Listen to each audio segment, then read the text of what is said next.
dito ng magkasama. Bakit naman? May masama bang gagawin?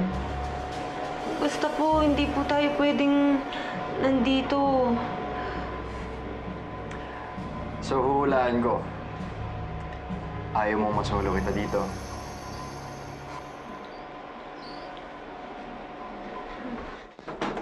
Tulong! Tulong po! Tulong! Dito po kami sa loob! Miss, huwag ka na magsayo ng lakas. Hindi ka maririnig. Kung gusto mo talagang makalabas dito,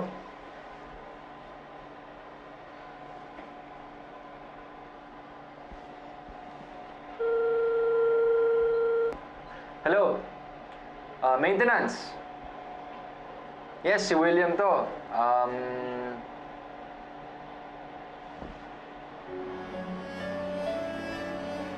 Sir? Sir, bakit po hindi niyo tinuloy yung tawag? Bakit niyo po binaba?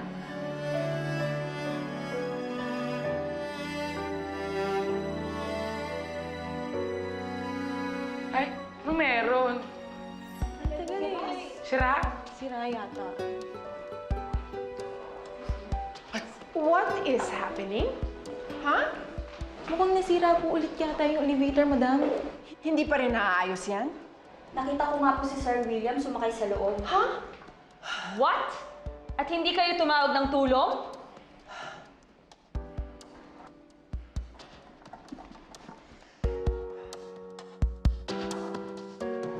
Sir, humingi na po tayo ng tulong.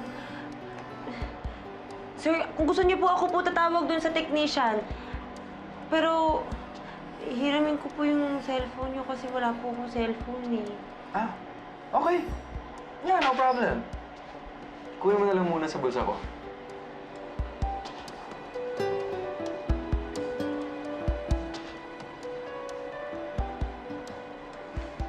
Sir, humingi na po tayo ng tulong.